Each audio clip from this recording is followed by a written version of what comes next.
Okay. Weaving in and out of lanes without using signals, excessive speeding, tailgating instead of passing a car, and unwarranted honking. Have you seen these telltale signs of aggressive driving on the road? As someone who's only been driving for a couple of years, these kinds of motorists can make driving an even more stressful and taxing event than it needs to be. I can clearly recall the feeling of relief when I would finally be pulling into the driveway after being on the road. After years of driving, the fear associated with the first year of driving seems to fade from memories. Unfortunately, this is a healthy fear and not one that we should easily lose. Fear has been instrumental in the act of self-preservation since the beginning of mankind. We must not allow ourselves to fully forget how dangerous our pretty transportation contraptions truly are, nor how important it is that we operate them cautiously. This speech will outline the problem with road rage and its most common causes, the resulting effects, and reasonable solutions.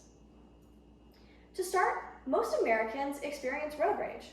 Author Benjamin L. Hogan writes in Accident Analysis and Prevention that 82% of US drivers experience road rage. As shown by this graphic, that's roughly 8 out of 10 drivers. Road rage is a learned response. When adults exhibit these behaviors in front of youth, they are passing this dangerous habit down to the next generation.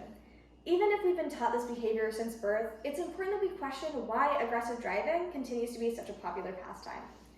Unfortunately, there's no one answer to this distressing thought. In fact, aggressive driving is caused by many common factors. The first factor being running late. We have all been the person in this image. Maybe our alarms didn't go off, we spent too long in the shower, or we had trouble getting the kids up. Of course, we intend to try and make up for this lost time by speeding and kind of driving aggressively. Unfortunately, speeding actually doesn't save us very much time. It's shown in a lot of studies that speeding saves you a couple minutes, and then in turn, it doubles your chance, more than doubles actually, your chance of getting into an accident or being ticketed. So in the end, this is never a great thing. In addition, road rage is caused by misplaced anger. So this could mean having an argument with your partner the night before or some resolved issue with someone in your life. And thus, whenever you get behind the wheel, you start to take that anger out on the people around you, acting like it's their fault that you're upset, that you're having a bad day. This is incredibly unfortunate. As well, road rage is caused by stress. And what I mean by this is major life stressors. So upcoming deadlines and big project at work, issues at work. In addition, this can be just upcoming large events like your wedding or some life-changing event. As one might expect, giving into these factors has serious outcomes. Consequently, uncontrolled road rage leads to injury and death. In the effectiveness of a brief psychological intervention on court-referred and self-referred aggressive drivers, Tara E. Golofsky notes that over 1,500 people are injured each year from accidents caused by aggressive driving. Common injuries from these accidents include soft tissue damage, whiplash, disfigurement, back injuries, fractures, head injuries, and broken bones.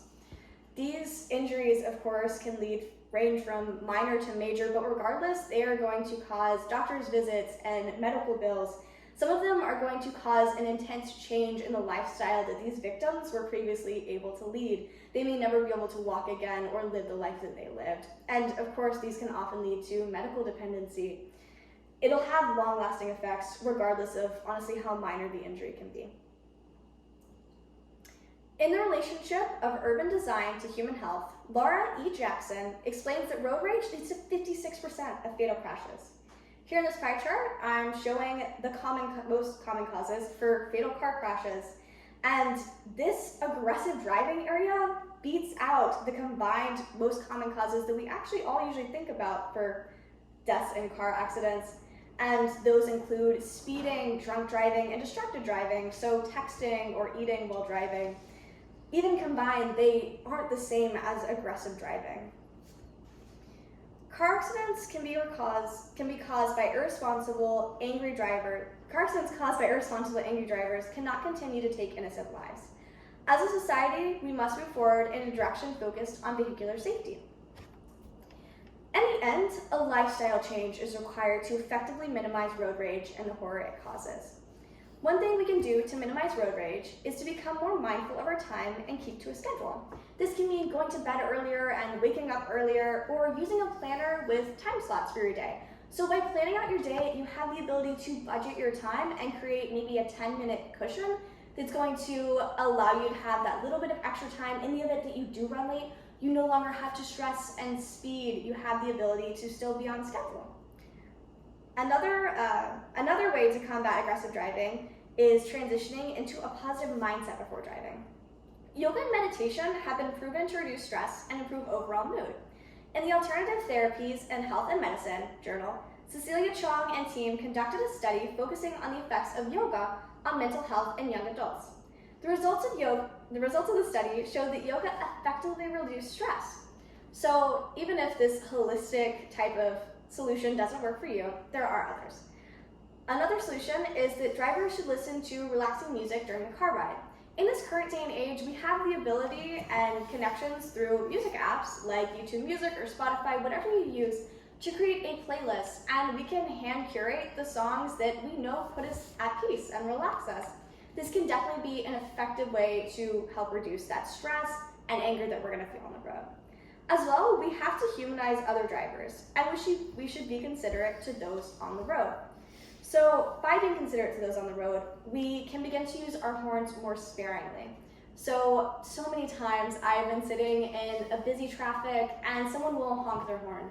Even though it is not going to change the state of what's going on, they honk it out of frustration, which is completely understandable for the event, but because it isn't going to cause a solution, of course, this is excessive and unnecessary, and it just causes other drivers around them to enter a worse mood.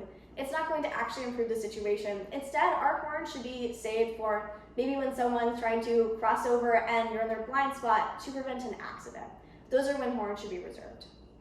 As well, we should let other cars in when given the opportunity.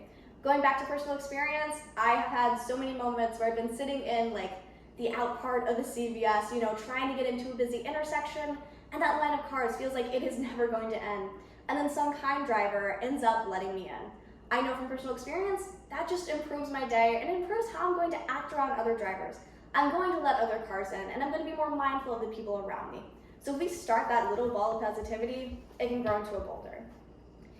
As well, some of these solutions may not work for people. Instead, there may be deep anger that they need to work out. So for drivers with severe anger and stress, it may be valuable to seek out therapy.